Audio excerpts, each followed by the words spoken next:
They studied human pain tolerance and couldn't believe what they found. The human was singing, not to me, not to anyone, just sound filling the enclosure.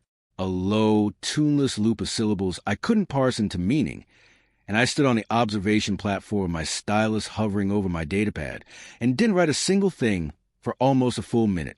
I just listened. She was sitting cross-legged in the middle of the recovery space, spine very straight, one hand pressed flat to floor, beside her like she was checking for a pulse in the stone. Her eyes were half closed. The sound was rhythmic but not musical, the way a heartbeat is rhythmic but not musical. There's a word in the old Keth dialects, vronsol, that means roughly the hum you make to remind yourself you exist. We don't use it anymore. I hadn't thought about it in years. Listening to her, I thought about it.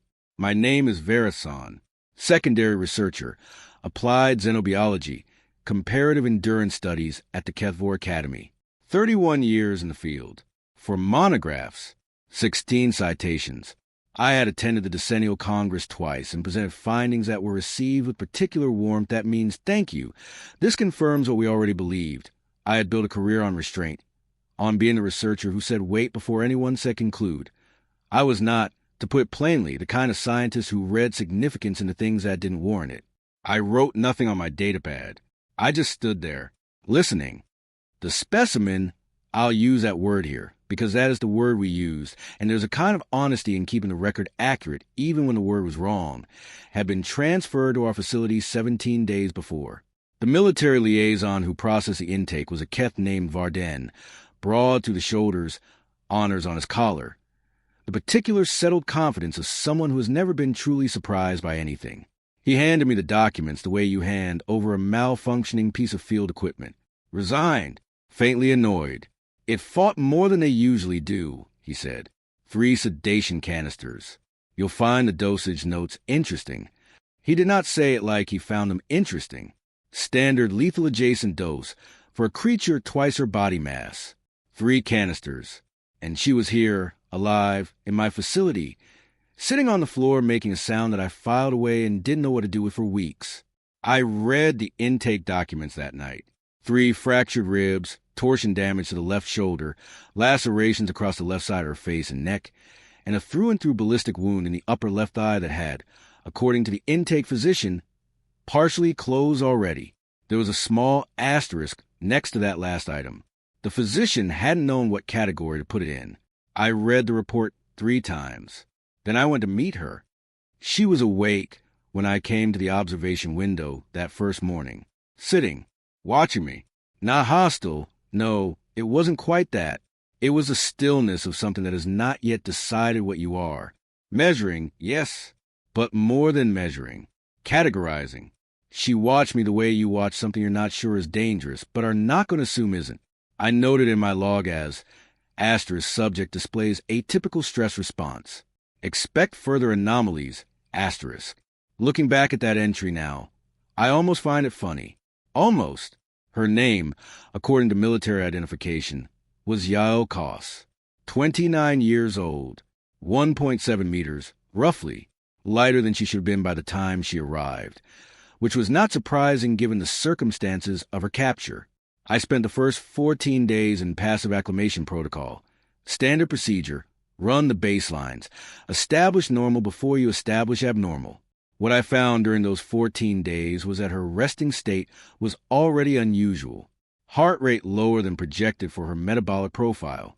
Cortisol analogs running at a level that should have corresponded to low-grade continuous alarm. But she slept in clean, regular cycles. She ate what we gave her with obvious distaste, but she ate it. She exercised with methodical consistency that I found myself watching longer than was strictly necessary for data collection purposes. And she spent her remaining hours in a kind of deliberate, structured stillness that I had no good category for. On day 3, she pressed the request button and waited for the interpreter channel to open and said, clearly, asterisk paper, and something to write with asterisk. I authorized it. She seemed harmless enough, and anything that produced behavioral data was worth permitting. I didn't know yet what she was writing. I wouldn't find out for another month. The first formal test series started on day 15, And I should say something about what CE methodology actually is before I describe what happened, because the field gets mischaracterized. We are not a punitive science. We don't study pain because we want to cause it. We study the relationship between an organism's biological architecture and its functional limits under adverse conditions. The tests are calibrated. They're reviewed. There's an ethics board. I had run CE studies on 11 species before Yale costs, and the work had always felt not clean exactly, but bounded. You knew what you were looking for. You found it. You wrote it down. The premise we brought into the study was simple, and I had contributed to it myself. Humans experience pain intensely, respond quickly, and have relatively low tolerance for functional degradation. The literature supported this. I had published within this literature. I had not questioned it, because the data I'd seen, field reports, biometric captures, military incident logs, seemed to confirm it. The data said humans felt pain at high intensity. The data said humans were often rendered non-functional by it. These were the summary points. That was what got repeated. Nobody had gone back to ask what the subjects were doing in the middle. Hashtag part 2, methodology. Thermal gradient exposure. The gentlest of the standard series. You introduce controlled heat or cold, increase it by measured steps, and record when the organism reaches its comfort limit, then its functional limit, then, theoretically, its endurance ceiling. In practice, you almost never reach the ceiling. That's not the point. You're mapping the curve. At 34 degrees Celsius, Yael Koss looked at the wall. Minor cardiovascular response. Unremarkable. At 38 degrees, she shifted her sitting position slightly. Her breathing changed. Slower, actually, longer exhales. I wrote that down and then stared at what I'd written, because it was not what I expected to find. At 41 degrees, well past what she had been producing clear discomfort signals, she was sweating, which is a human thermal regulation mechanism we documented extensively, and her heart rate had climbed, and every surface measure we had said this organism is in significant discomfort. She had pressed both hands flat on her thighs. She was breathing with a careful, even quality I didn't have a word for yet. She was managing it, actively, consciously managing it. At 44 degrees, she made a sound, just one, low, controlled. Air pushed out through her lips with obvious deliberateness. She tilted her head back, closed her eyes, held that for several seconds while the biometrics continued to climb. Then she opened her eyes. She looked directly at the observation window. At me, more or less, though through the glass and distance she couldn't have seen me clearly. And she nodded. One nod. Small, precise. I have thought about that nod for years. What was she communicating? To me or to herself? My best interpretation now, and I acknowledge it may be wrong, is that it wasn't for me at all. It was the kind of nod you give when you're acknowledging something you'd rather not acknowledge. A concession. Asterisk yes. This is happening. I am noting it. Moving on. Asterisk. I stopped the test at 47 degrees. For degrees past where I had planned to see full behavioral cessation. She walked out of the chamber on her own feet, accepted the cooling fluid, drank it in 3 careful swallows, went back to her enclosure. I sat on the observation platform and did not move for a while. My research assistant then was a young Kef named Torveth, first field rotation, freshly credentialed, still in that phase where confirmation of existing knowledge feels like discovery. Good instincts, though, better than I gave him credit for early on. He looked at the thermal data and said, "Equipment malfunction? Equipment's fine. Baseline calibration could be." "Run the check," I said, "but be ready for it to come back clean." It came back clean. He was quiet, looking at the numbers with the expression of someone who's found an unexpected remainder at the end of the calculation and doesn't know whether to redo the math or accept that the math is right. The literature says... I know what the literature says. I had helped write some of it, run the second series. And when you're setting up the protocol, start from first principles instead of the standard template. He looked at me. What are we changing? The premise, I said. All of it. The impact series. Mechanical stress. Calibrated force levels. Designed to map the organism's behavioral response to physical contact in the range relevant to conflict scenarios.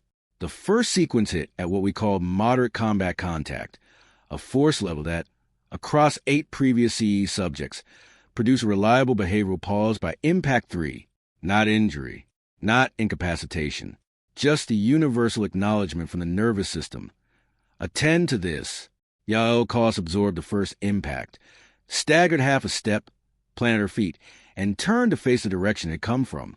Torveth inhaled sharply beside me. She shouldn't have done that. The behavioral prediction said she'd curl or flinch away, or simply freeze while her body processed the signal. She turned toward it, the way a predator turns toward a sound rather than away from it. The second impact came from the opposite direction. She'd been watching the arm mechanisms. She'd noticed something in the preceding half-second, some tiny preparatory motion, and she shifted her weight fractionally before contact, took it on the shoulder instead of the torso. The biometric spiked. She rotated the shoulder once, slowly, testing the joint. Then she set her feet again. By the 5th impact, she had a system. Not a good one. The machinery was designed to be unpredictable, but she was learning it while it ran, extracting pattern from apparent randomness, and that wasn't supposed to be in the data. That wasn't what we were measuring. By the 8th impact, her thigh wound had reopened, blood on the floor. The cortisol analogs were at levels that our existing literature on human stress response mapped to acute panic state. She was not in a panic state. She was watching the arms. I want to be careful about the word I'm about to use, because I know how it reads in a scientific context, and I use it anyway in my private notes that evening, because it was the accurate word. She was calculating, standing in the middle of the chamber with blood running down her leg and her biometrics screaming alarm, and she was thinking.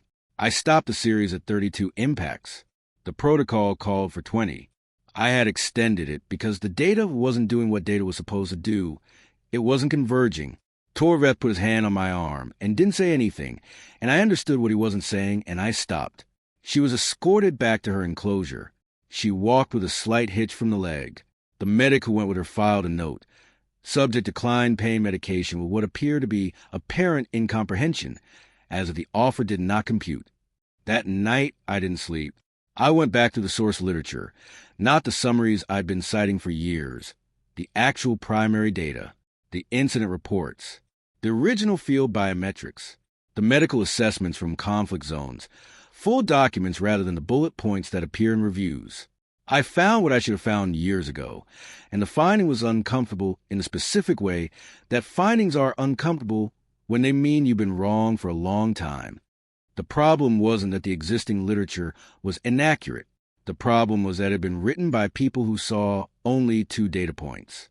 Before the pain event and after the before, extreme pain signal readings, high stress indicators, behavioral signs of acute distress. The after, recovery, return to function. The researchers who had produced the summaries I'd relied on had looked at those numbers and concluded elevated pain sensitivity, as expected. They had categorized the recovery data under biological resilience and moved on. Nobody had looked at the during. When I looked at the during, when I went through every incident log and field biometric file, looking specifically at what the subjects were doing while the pain event was active, the pattern was consistent.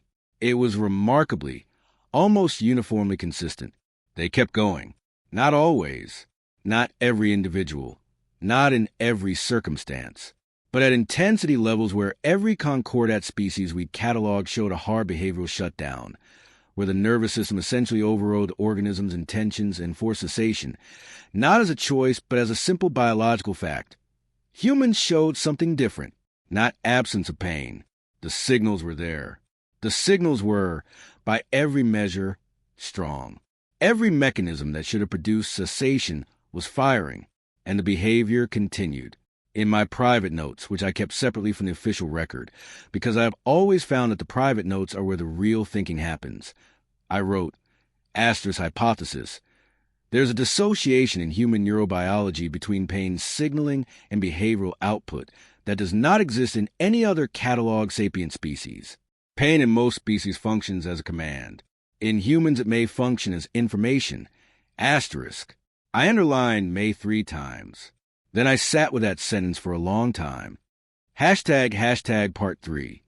What she said, I submitted a protocol exception request to the ethics board, asking for direct subject interaction during the study phase.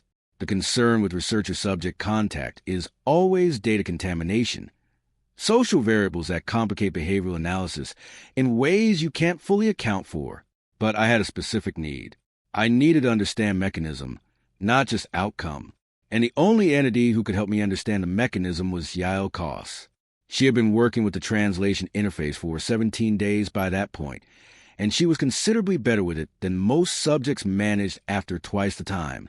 The interface itself was a mess. 3 years of iterative improvement had left it functional for concrete nouns and basic verbs, but abstraction came out strange, and anything that required nuance got mangled in transit. We both knew it. We worked around it as best we could. I sat down at the communication screen. She sat across from it, that measuring stillness in her eyes. "I want to understand how you manage pain," I said through the interface. She repeated the word manage back as a question. Asterisk during the tests. "You continue functioning at input levels where other species cannot. I want to understand the method." Asterisk. A pause. She was thinking, or she was deciding. I was never entirely sure which with her. They looked the same. "It is not management," she said finally. Asterisk, "it is presence."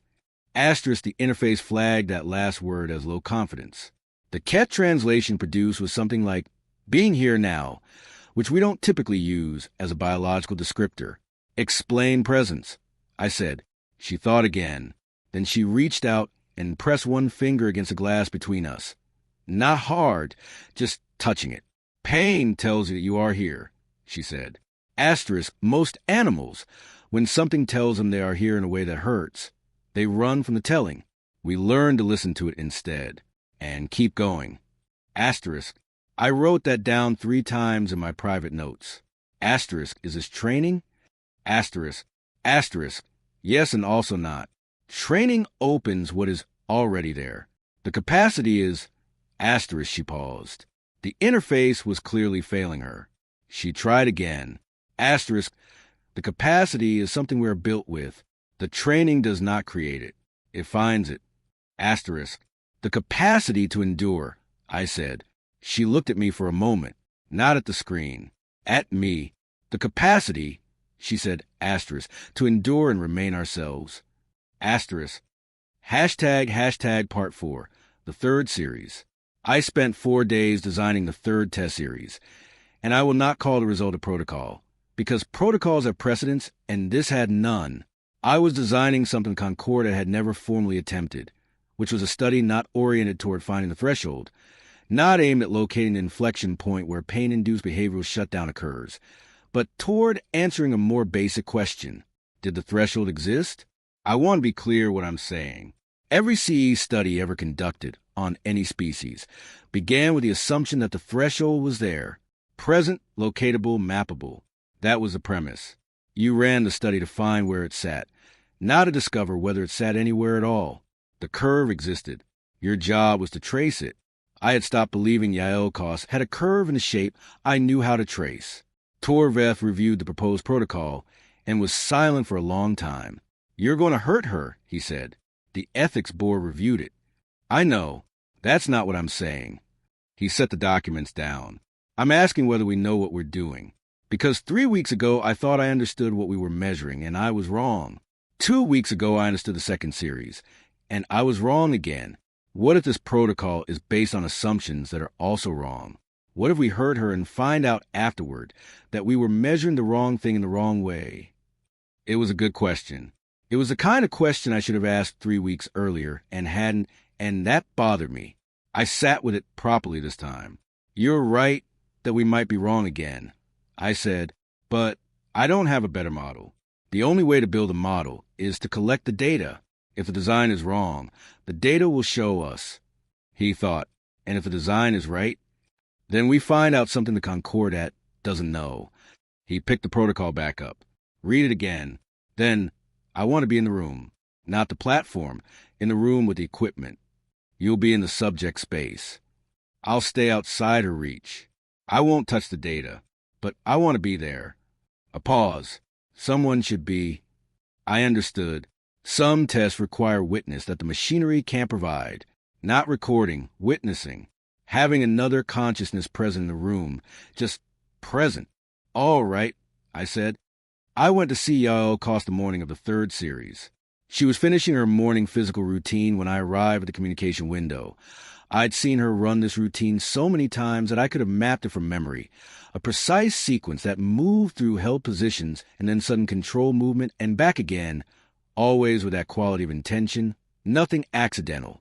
She finished it before she acknowledged me. Then she turned to the screen. Third series begins today. I said, asterisk, I know. Asterisk, asterisk, you can end it at any time. You remember the asterisk, asterisk.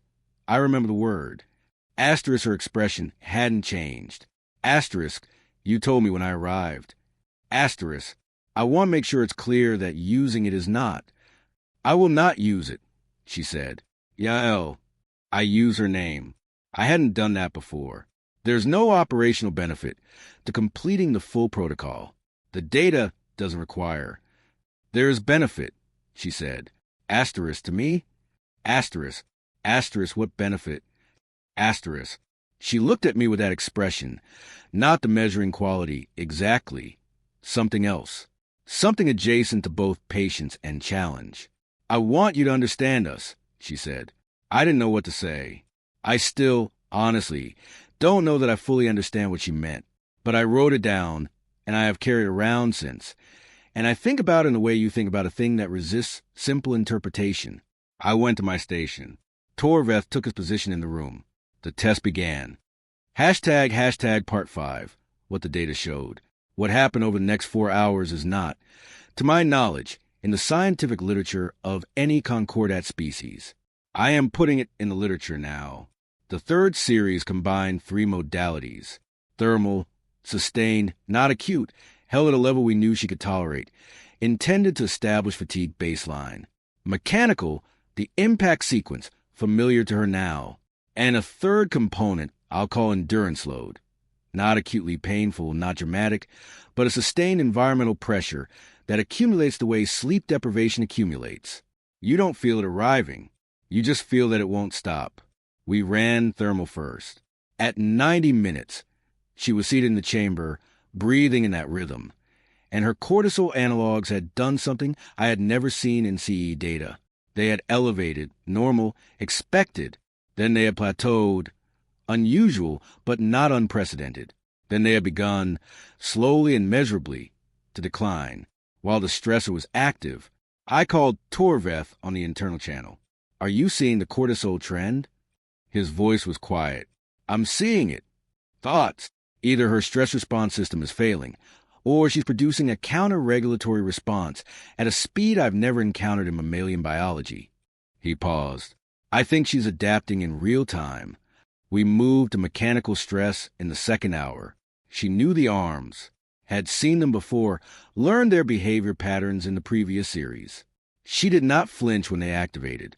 What she did instead was, and I have thought about the right word for this for a long time, she settled. Not the way a combatant braces for impact. She closed her eyes for 30 seconds, breathing in that deliberate way.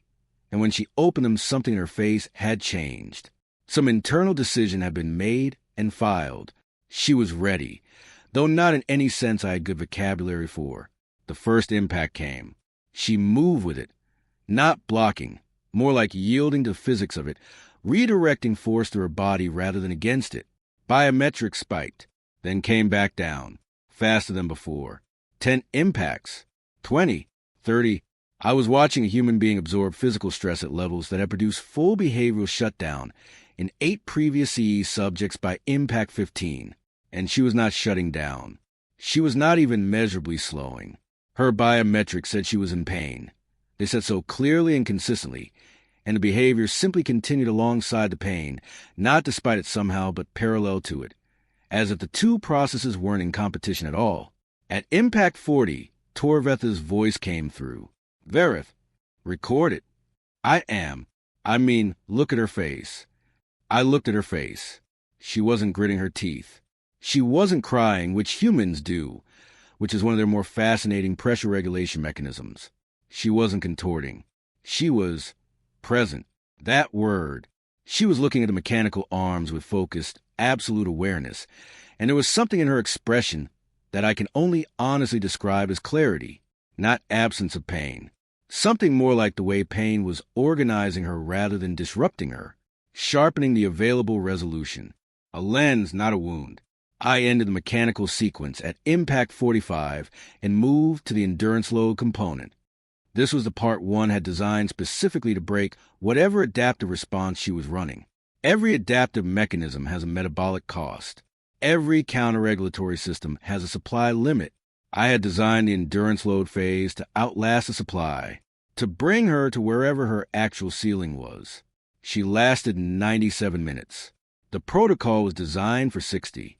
I extended it twice, 30 minutes each time, because the data was not converging on a curve. At the 97-minute mark, I stopped the test, not because she'd reached her threshold, but because my ethics board authorization didn't cover a session that length, and because Torveth had come to the observation window and was looking at me in a way that said this ends now, and because I'm going to be honest here, even though it is not the kind of statement that belongs in a scientific account, some part of me agreed with him, not on methodological grounds, on something I don't have a clean category for. She walked out.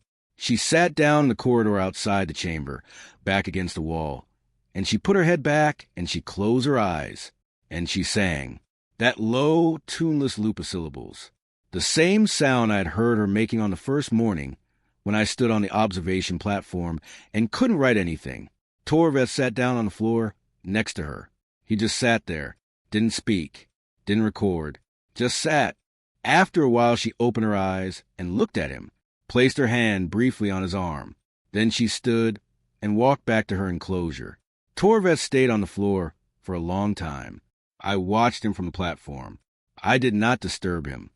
Hashtag part 6, the papers. Preliminary findings to the Academy.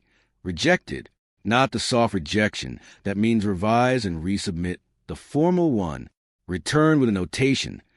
Claims inconsistent with established xenobiological consensus. Require substantial independent verification. I had expected this. I filed the appeal and started assembling the verification. In parallel, I wrote a summary for the Military Research Division. Shorter, stripped of academic hedging, direct about the operational implications. The military's response was, *, we know. We've been trying to tell the Research Division for 11 years. Thank you for the data, *. The core finding, stated plainly, was this: the human pain threshold, as a concept had existed in our literature, was not real, or rather, it was real in the wrong way. There's a threshold at which humans experience pain.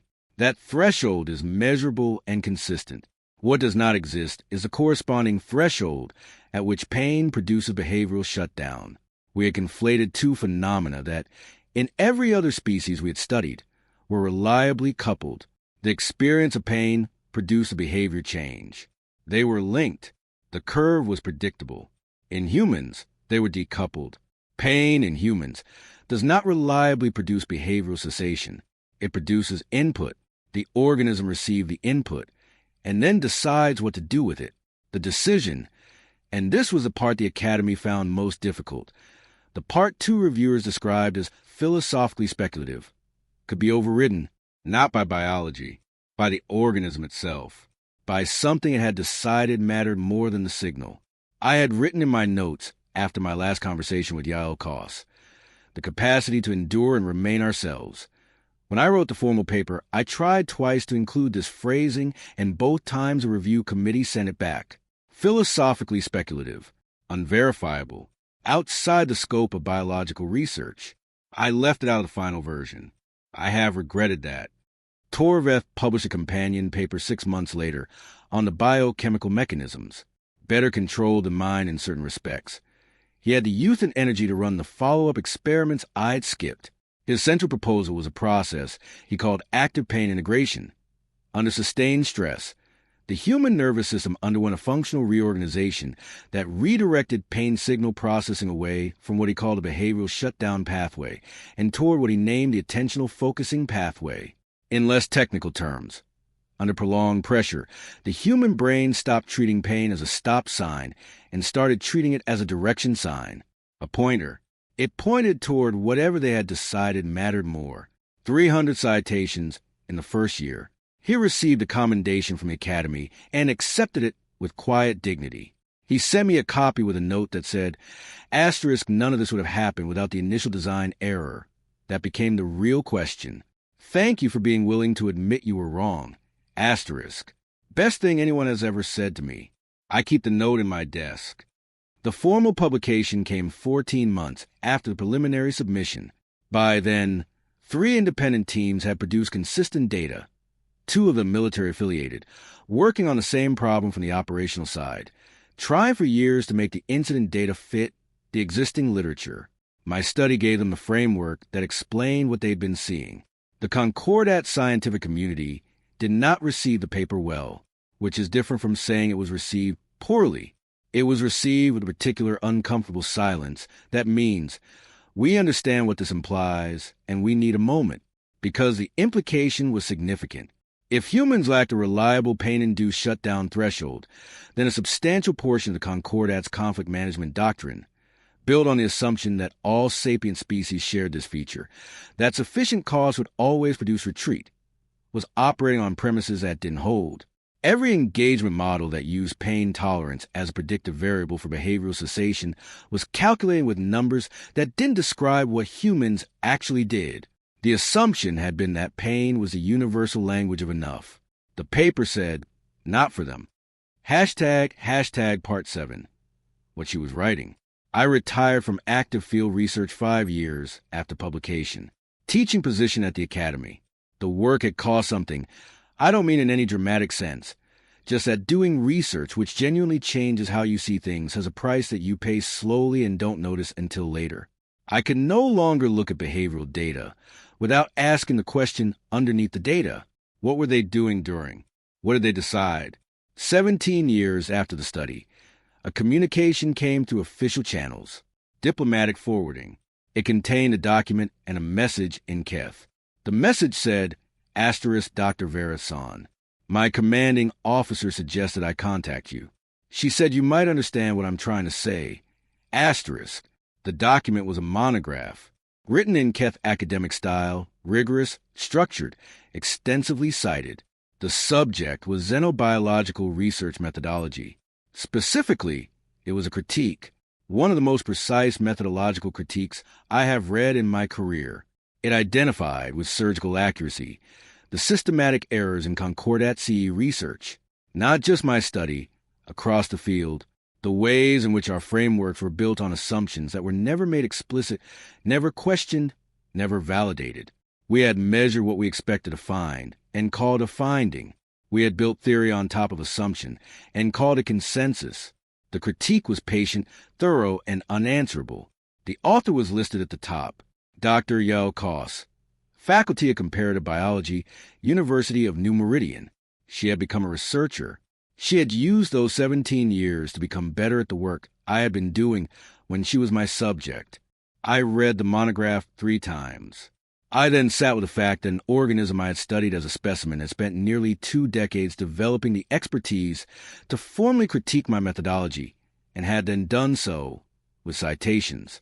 The concluding remarks. Asterisk, the central failure of xenobiological endurance research as currently practiced is its treatment of the pain experience as a terminal endpoint. Current models assume that pain exists to stop behavior, that this is its function, its purpose. This assumption has never been validated in the literature. It has been assumed because it is true for most species studied. Asterisk. It is not true for all. Asterisk in species where pain is advisory rather than directive. The meaningful endpoint is not the experience but the decision, what the organism does with the signal, what it chooses to prioritize. Asterisk. Asterisk, this is not a biological question. It is a philosophical one. Until xenobiological research asks philosophical questions, it will continue to misunderstand the most interesting data it produces. Asterisk. The most interesting data is never the thing that confirms your expectation. The most interesting data asks, what were you actually looking at? ## Part 8. The correspondence. We have written to each other regularly for the past 6 years. She is, and I am not going to hedge this, an extraordinary scientist. For monographs, among the most cited xenobiologists working today, by concordat measures. She sends me papers sometimes without a covering note, just a document, and I understand from the papers what she's been thinking. It has become a dialogue that doesn't always need words. I asked her once in a letter about the singing. That first morning on the observation platform, before I had data, before I had any framework to put in that low, tuneless sound and a hand on the floor and a half-closed eyes, I asked what she had been doing. She wrote back, *managing, or the word I gave you once that the interface couldn't translate cleanly, being present. When you're in pain and you want to stay yourself, stay the person who chooses, not just a body that hurts. You need someone to anchor to. Sound works. Breathing works. The feel of the floor. The act of naming what you feel without becoming it.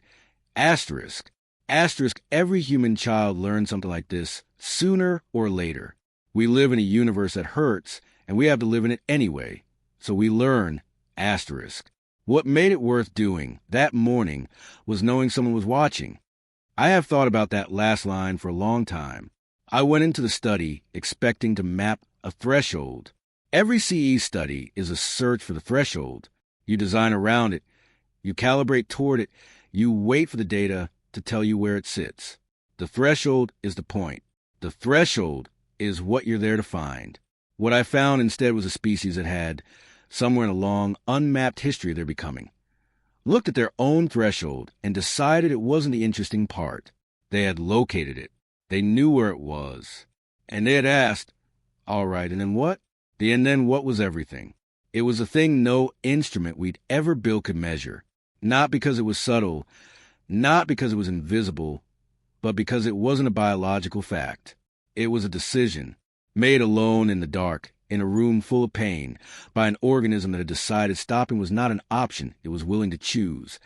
And somehow, over generations, over unmeasurable time, that decision had become structural, had passed forward, parent to child, embedded in culture and practice, and the accumulated weight of everyone who had made it before, until it was no longer just a choice made in an individual moment of necessity, until it was what they were made of. My final academic paper, the one that was either the most important thing I produced in my career or the most reckless, depending on who you ask, was titled Volitional Endurance as Species-Level Trait, toward a philosophy of sapient persistence. The review committee returned it twice. I revised it twice. The core claim did not change. We have, for the entirety of our xenobiological history, assumed that pain was a last datum, the terminal point, that when the organism reached the threshold, the data was complete, and all that remained was to record the outcome. We were wrong. For this species, the one I watched through observation glass for 2 months, the one who sat on a cold floor on her first morning and sang to anchor herself in her own body, the one who looked at a mechanical arm that had hit her 45 times and kept watching it, kept calculating, kept choosing. For them, pain is not the last datum. It is the first sentence of a question they have been asking themselves for as long as they have existed. The question is always, how much of what you are will you keep when the keeping costs something? The answer, in every individual I have studied, in every case file I have read, in 17 years of correspondence with a woman who was once my subject and is now, this is not a word I use carelessly, my colleague, all of it, they keep all of it. That is the thing I have carried out of this work. Past retirement, past the last paper, past all of it, not the data, not the citations. Just that, they keep all of it. Asterisk from the collected scientific memoirs of Dr. Veresan, secondary researcher emeritus, applied xenobiology, Kevor Academy of Sciences, published posthumously by the Xenobiological Research Archive, with the permission of Dr. Yael Koss, to whom the original manuscript was dedicated. Asterisk dedication, for the researcher who was willing to admit she was measuring the wrong thing, and for my mother, who taught me the singing is how you stay. Asterisk